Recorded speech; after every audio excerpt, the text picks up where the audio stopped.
안 그래도 댓글창에 지금 입은 옷 뭐냐고 스노우피크입니다. 스노우피크. 저희 그 협찬을 받아서 예쁘죠?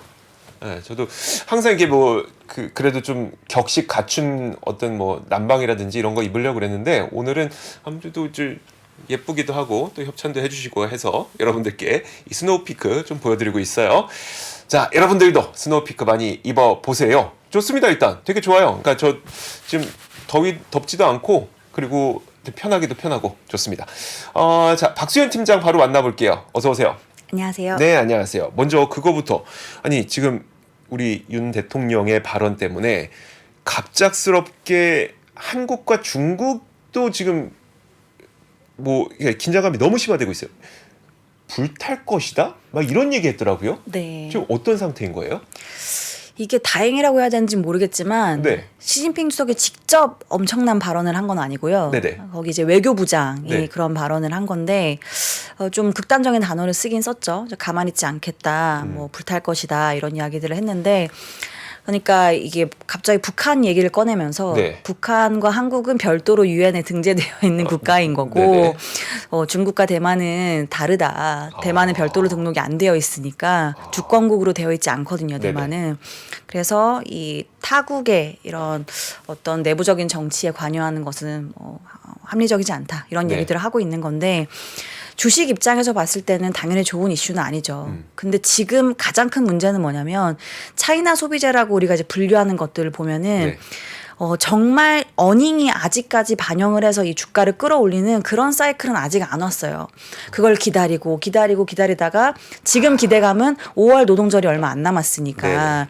그 전에 단체 여행 리스트에 우리나라가 들어갈 수도 있고 뭐 그때 당장 안 들어가더라도 뭐 그 하반기부터는 더 좋아지는 그림일 테니 그 즈음 언젠가 되면 좋아지겠지. 그러니까 지금 네. 지금 주가 반등은 네. 실적 반등 없이 나타난 주가 반등이다. 맞습니다. 네네. 다 멀티플로 인해서 기대감으로 선 반영된 것들이 많기 때문에 반대로 이렇게 그 기대감들이 오히려 실망감으로 바뀌게 되는 네. 이러한 스위칭되는 구간에서 받쳐줄 수 있는 어닝이 없다는 거예요.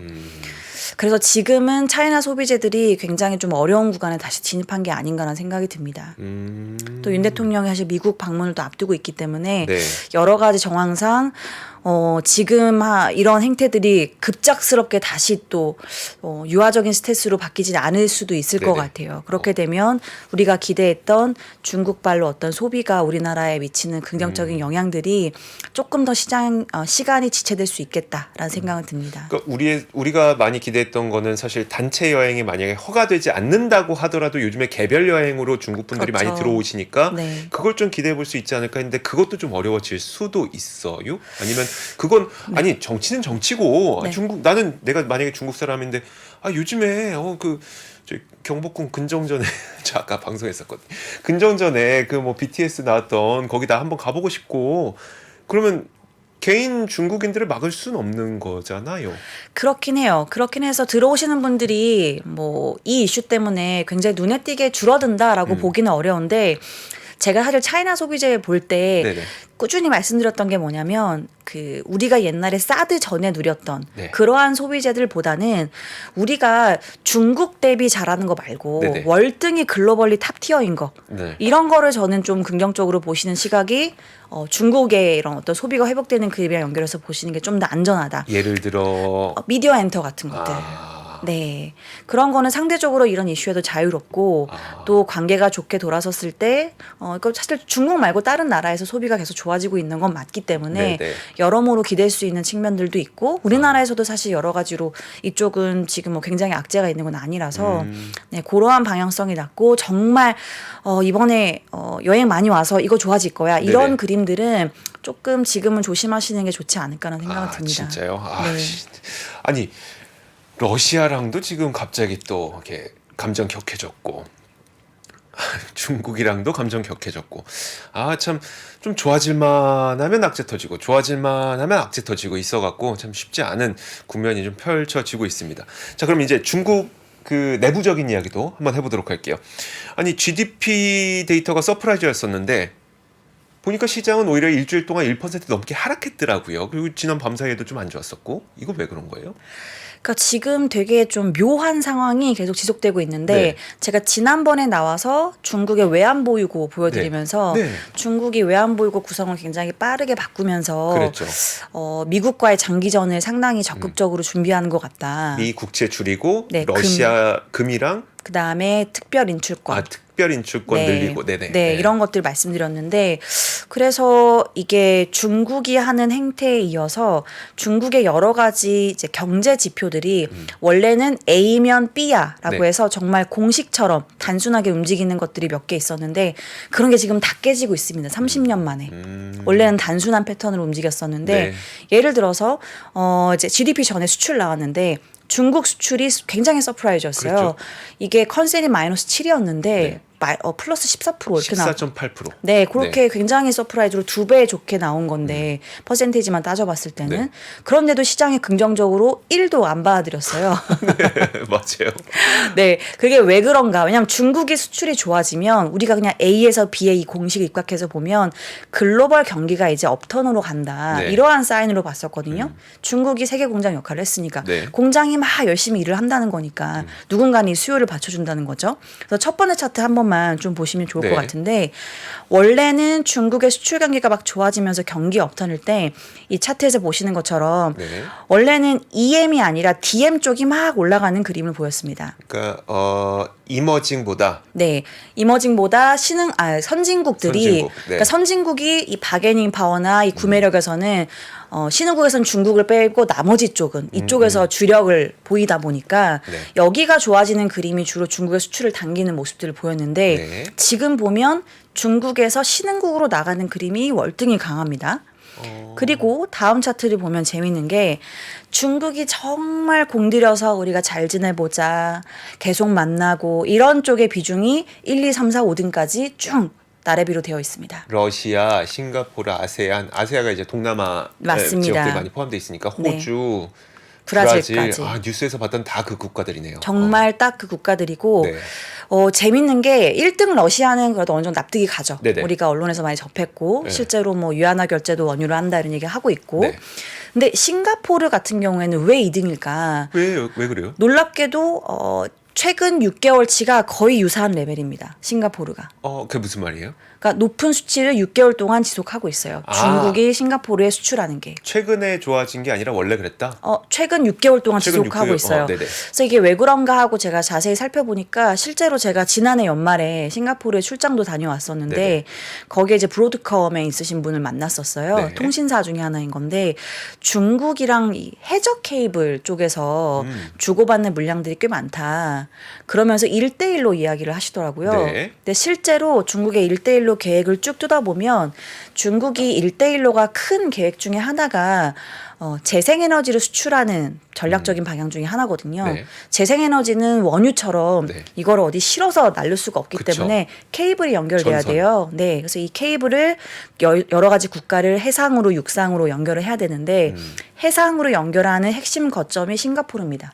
중국이 여기 있고 싱가포르 여기가 아세안이거든요. 네네네. 그러니까 싱가포르를 거점으로 아세안의 이 케이블을 연결하는 역할을 싱가포르가 하거든요. 우리는 참 그 기사 안 나오면 아무 일도 진행 안 되는 줄 알고 있는데 1대1로 기사는 뭐 안 나온 지 꽤 됐잖아요. 네. 다 되고 있었네요. 그러니까 굉장히 뜬금포인 것 같지만 생각보다 숫자를 들여다보면 중국이 제가 아까 외환보유고 지난번에 말씀드렸던 네네. 것처럼 굉장히 빠르게 중국의 동맹국들과 같이 어떻게 협업을 할 건지에 대한 고민들을 꽤 적극적으로 하고 있고 숫자가 정말 명확하게 드러나고 있다. 이렇게 좀 보여집니다. 브라질은 뭐예요, 브라질은? 브라질도 사실 그 핵심 광물들을 많이 가지고 있거든요. 네. 그래서 이 광물들을 받는 것도 있고 여기서 이제 그 중간에 맞는 것들 내보내는 것도 있고 왔다 갔다 하는 물량들이 꽤 많이 늘어나고 있습니다. 그럼 이거 방금 보여주셨던 걸로 우리는 어떤 의미를 좀 찾아야 되는 거예요, 그러면?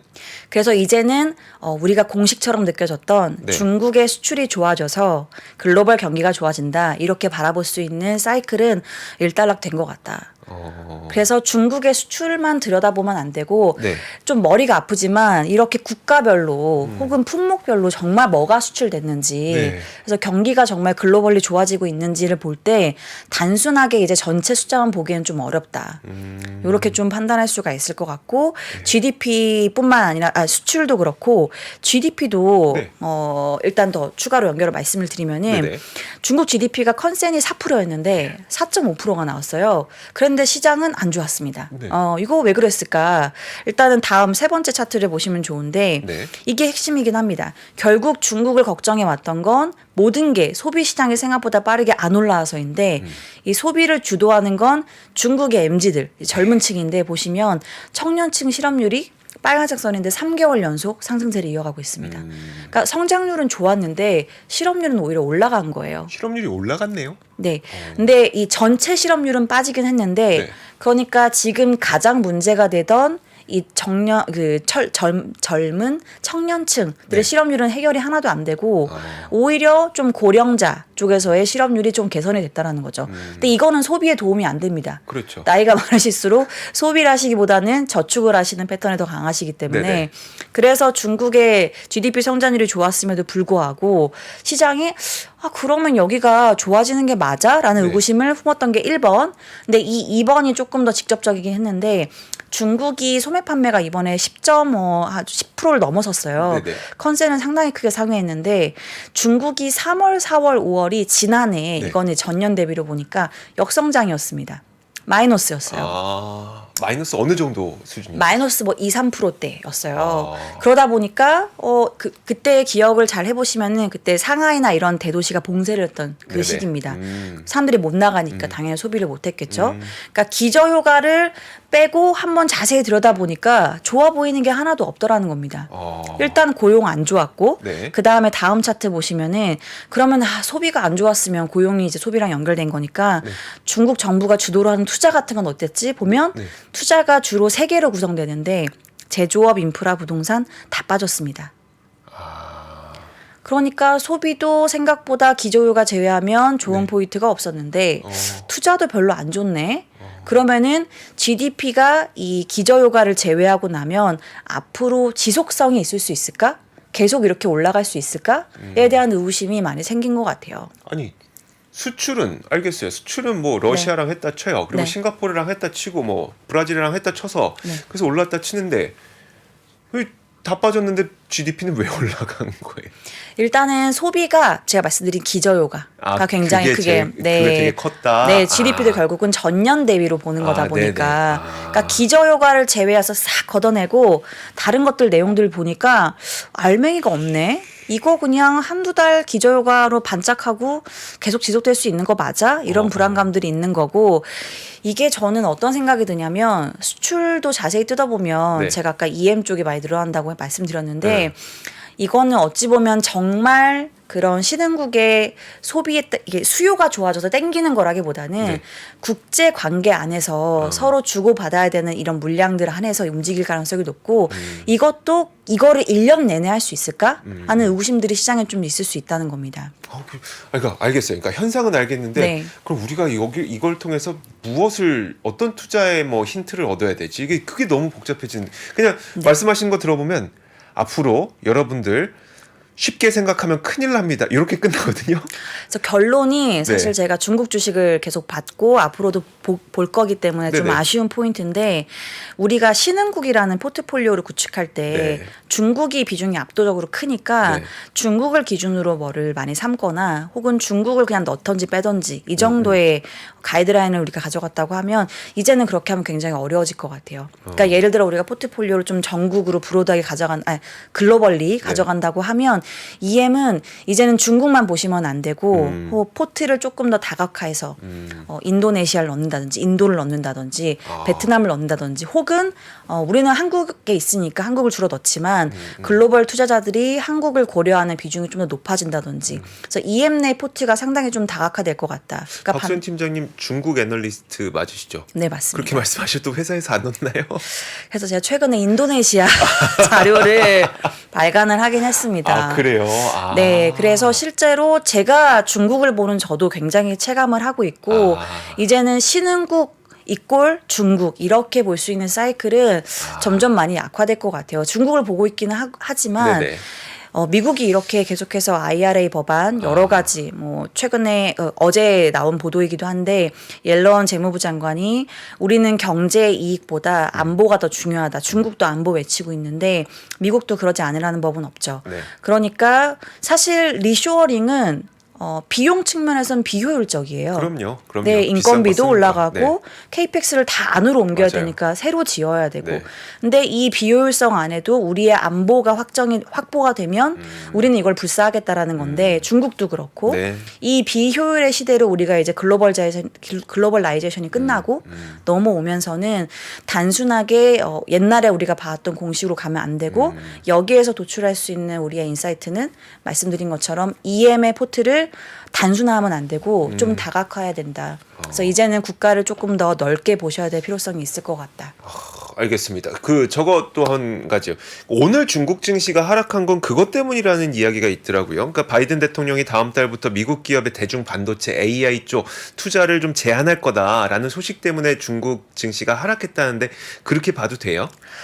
그게 확실히 맞는 것 같다는 생각이 드는 그래요? 게 섹터별 등락을 보면요. 네. 정확하게 1등이 소프트웨어, 반도체 네. 이런 것들 이제 그동안 많이 올랐던.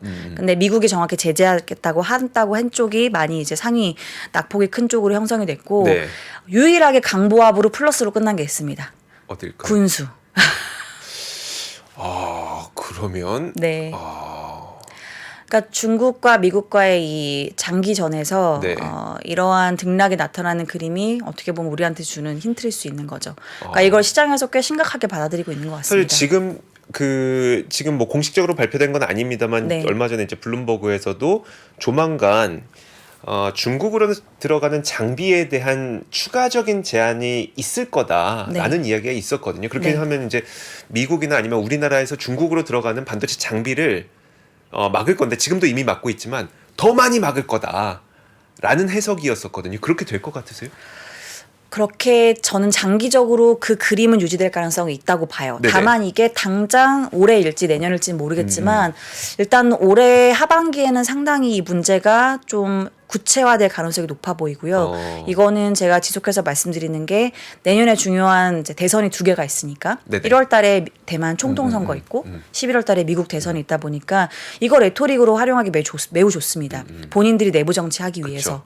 실제로 액션을 언제 취할지는 모르겠지만 이걸 할 수 있다는 가능성만으로도 시장은 사실 걱정을 하고 장기 방향성은 그렇게 될 수밖에 없는 구조이기 때문에 이러한 그림상으로는 사실 지금 많이 급등했지만 또 빠질 수 있는 중국이 이제 미국이 규제하는 쪽에 있는 섹터들은 조금 당분간은 힘들 가능성이 있어 보입니다. 와, 그러면 사실 뭐 전세 글로벌 반도체 장비들 가운데 중국 비중이 굉장히 클 텐데 그런 쪽들도 타격이 꽤 크겠네요. 그래서 제가 레토릭이라고 말씀드린 이유가 거기 있어요. 네. 왜냐하면 스스로 칼을 찌르는 행태가 될 수 있기 때문에 네, 본인들의 매출액을 깎아먹는 거거든요. 그래서 레토릭으로 하겠다라고 하고 실제 액션은 조금 뒤에 치러지거나 혹은 액션은 취해도 우회해서 수출할 수 있게끔 뭐 기술을 조금 이렇게 조정한다든지 뭐 아니면은 그 지금 우리나라처럼 유예를 준다든지 네네. 이런 형태로 압박을 가하지만 단기간으로 미국한테 주는 충격은 최소화하는 방향으로 이렇게 갈 수 있지 않을까라는 생각은 들어요. 그렇지만 방향성 자체는 중국한테는 유리하진 않죠. 안 그래도 그 엔비디아도 원래 A100 그다음에 H100 네. 인공지능 반도체가 있었는데 그거 중국 수출한다고 네. A800, 맞습니다. H800으로 속도 낮춰서 네. 했던 것처럼 네. 그렇게 할 가능성. 근데 그렇게 되면 이게 중국 투자하시는 분들 입장에서는 미국 거 못 들어가면 물론 그만한 기술력이 되는 장비는 없을 거지만 그럼 중국의 이제 소프트웨어라든지 아니면 장비라든지 이런 것들은 더 좋아지는 거 아니에요? 그렇지는 않아요 또? 그래서 이게 중국에서는 이 애국주의 흐름이라고 하는데 그래서 미국이 이런 걸 막을수록 중국 안에서는 더 투자를 할 수밖에 없고 네네. 결국은 중국에 대한 압박을 미국이 가할수록 중국 안에서는 투자를 더 하면서 네.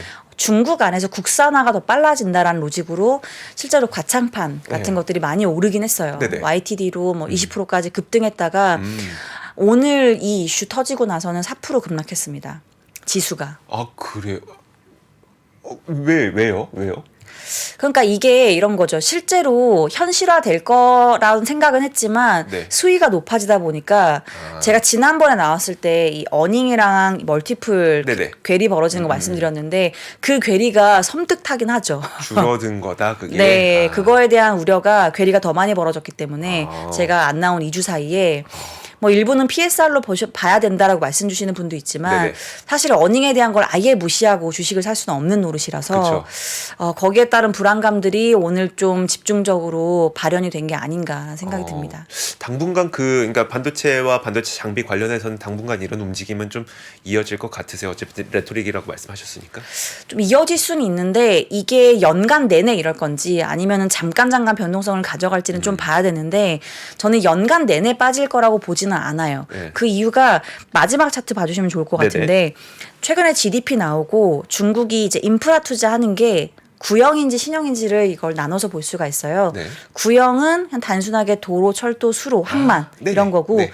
신형이 데이터 센터 혹은 재생에너지 동수서산 말씀해 주셨던 네, 그런 것들. 카테고리에 들어가는 인프라 투자인데 전체 인프라 투자는 앞에 보셨던 것처럼 빠졌는데요. 네. 보시면 두 개를 나눠서 보면 신형 인프라 투자는 올랐습니다. 네. 근데 이게 전체는 빠져 보이는 이유가 뭐냐면 아직까지 절대적인 비중은 구형 인프라가 더 많아요. 네. 7대 3 정도. 네. 그러니까 구형 인프라는 빠졌기 때문에 전체 총합은 사실 그쵸, YOY가 빠진 빠지겠죠. 건데 네. 네, 신형 인프라가 지금 30% 정도라서 반등했지만 효과는 좀 미미한 것처럼 보이지만 이쪽에 들어가는 전체 재정 투자의 힘 자체는 연말까지 지속이 될 가능성은 있어 보여요.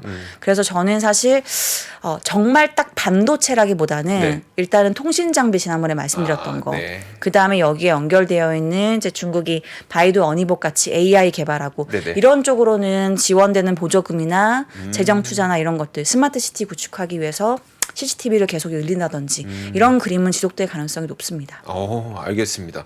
워낙 이제 요즘에 갑작스럽게 이 국제 관계가 경직이 되다 보니까 앞으로 중국은 그럼 무엇을 어떻게 할 것이냐 이런 것들 회의를 통해서 정해 나가나요? 중국이 회의가 사실 좀 많은 편이에요. 앞으로 예정된 게 좀 있어요, 그러면? 네, 그래서 중국이 1년 동안 중요한 회의가 사실 정확히 꼽으면 6개가 있는데 네네. 단순화해서 보면 3개 정도로 보시면 돼요. 네. 3월 달에 하는 양회는 양회, 대부분 네. 알고 계시고 그다음에 두 번째가 12월에 연말에 하는 네네. 하필 제가 좀 쉬고 싶지만 쉬지 못하게 만드는 크리스마스 시즌에 하는 경제공작회의라고 있어요. 네네. 네, 그다음에 세 번째가 지금 말씀드리려고 하는 분기마다 하는 정치국 회의가 있습니다. 정치국 회의. 네. 네. 이거는 주로 1분기 끝나면 네. 1분기 지표를 보고 2분기 기조를 잡아줍니다. 그래서 네. 1분기 때 뭐 지표가 말씀드렸던 GDP도 나오고 네. 뭐 소비, 투자 이런 게 나오는데 여기가 나오고 실제 경기가 어떻게 반영되는지를 한번 살핀 다음에 2분기에 그러면 통화 정책이랑 재정 정책을 어떻게 가져갈 건지에 네. 대한 기조를 잡아줘요. 그래서 꽤 네. 중요한 회의입니다. 거기서 그럼 무슨 이야기 할 것 같으세요? 그래서 지금은 조금 애매한 측면이 있는 것 같아요. 네. 뭐냐면 앞에 수출이랑 GDP 말씀드렸지만 실제 숫자는 좋았는데 네. 이거를 받아들이는 투자자나 실제 이제 기업단에서 굉장히 애매모호한 숫자인 거죠. 네. 좋다고 보기도 그렇고 나쁘다고 보기도 그렇고 그래서 양회에서 나왔던 기조가 크게 바뀌지는 않을 것 같습니다. 그래서 재정은 양회에서 얘기했던 것처럼 선택과 집중으로 동수서산 데이터 경제로 계속 지속될 가능성이 네, 높아 보이고요. 통화 정책은 사실상 금리 인하 가능성은 좀 낮아 보이고 지준율 인하를 연초에 한번 깜짝으로 했었어요. 지준율 인하에 대한 가능성은 좀 열어줄 것 같습니다.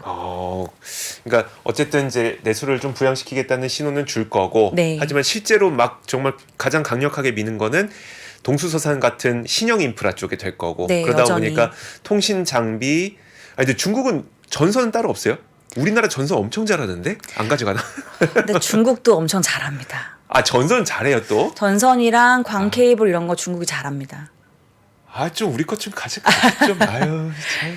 그래서 잘해가지고. 그러한 네. 기업들이 많이 들어가 있는 ETF가 제가 지난번에도 말씀드렸던 통신 장비 ETF, 네, 그런 쪽에 좀 많이 들어가 있어요. 그거랑 이제 AI까지. 네. 그러니까 미국은 사실 하드웨어가 다 깔려 있고 네네. 중국은 하드웨어를 이제 깔고 있어요. 네. 그래서 중국은 하드웨어가 먼저 통신 장비 같은 쪽이 밸류 체인이 움직인 거고 네. 그 다음에 이어서 소프트웨어가 움직이는 건데 미국은 뭐 하드웨어가 다 이미 깔려있죠. 확보되어 있으니까 네. 소프트웨어가 계속 달리고 있는 상황이고 그런 차이점이 좀 있다라고 보시면 될 것 같아요. 알겠습니다.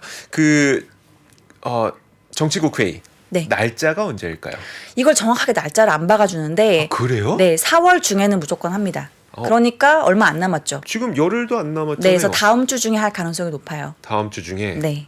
그러네. 그 다음 주밖에 안 남았네요. 네, 다음 주 중에 근데 정확하게 요일이 매번 좀 바뀌어서 네. 봐야 되는데 금요일에 할 때가 좀 많아서 아, 금요일에 아니 우리 박수현 팀장이 힘드시게 크리스마스 때 일 시키고 지금 애기랑 같이 금요일 저녁에 놀아야 되는데 그때 정치국 회의하고 네. 가서 한마디 하세요. 네, 그리고 또 글로벌 라이브도 금요일에 하고 그건 제가 양보 못합니다. 금요일 제가 박수현 팀장이 금요일 양보는 못하겠어요. 죄송합니다. 근데 보통 금리 인하 같은 것도 금요일 장 끝나고 많이 합니다. 네, 그러니까 최대한 시장에 뭐 금리를 올릴 때도 그렇고 네네. 영향을 좀 덜 주기 위해서 금요일 날 장 끝나고 왜냐하면 금토일이 또 있기 때문에 네네. 그때 많이 하는 편이에요. 알겠습니다. 진짜 지금 너무 이게 갑작스럽게 이제 경색이 되는 분위기여서 그 부분이 어떻게 우리가 해석을 해야 되는지 한번 살펴봤습니다. 자, 박수현 팀장님과 함께 이야기 나눠봤어요. 고맙습니다. 네, 감사합니다. 시간이 흘러도 변하지 않는 여러 가지 원칙과 사고 체계는 존재하거든요. 대가들의 사고 체계, 투자 기법이 아니라 생각의 방법. 그런 거를 분해를 해서 재구성을 해서 하나의 어떤 틀로 조합을 하는 과정이 필요한 것 같다. 라쿤 자산운용 홍진채 대표의 거인의 어깨에 19년간 초과 수익을 달성한 그가 어떻게 주식 대가들의 투자법을 활용했는지 이 책에서 최초로 공개합니다. 대가들의 검증된 투자법을 여러분의 눈으로 직접 확인하시죠.